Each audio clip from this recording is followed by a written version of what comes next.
Mick, I asked earlier your colleague in Turkey, Richard Engel, if we were making progress, and Richard said no. He wasn't so sure. I wouldn't say that. He was as skeptical as a guy who's been reporting on these sort of things for at least 12 years in Iraq. Are the generals skeptical? They're not skeptical. They're somewhat hopeful. But, you know, I sort of agree with Richard's assessment of the situation on the ground there.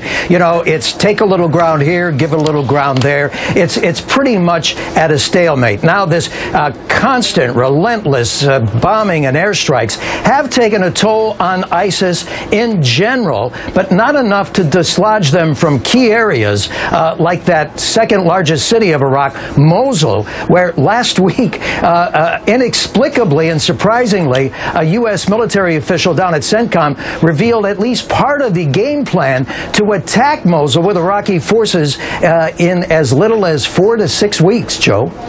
And Mick, it's Willie. You know, part of the president's plan is 25,000 troops, not American troops, but troops to fight against ISIS.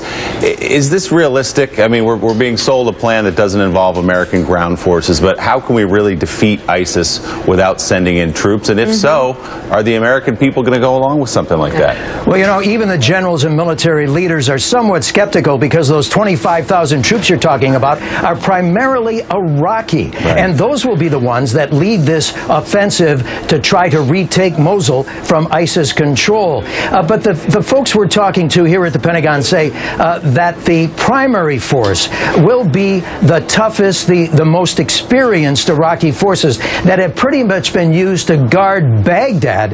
They will be shifted up toward Mosul. So there's a glimmer of hope that 25,000 Iraqi forces and some Kurds can at least overrun 2,000 of ISIS forces, but it'll be tough urban battle because they're dug into Mosul. All right, NBC's Jim Miklaszewski, thank you very much. Coming up, what is more important?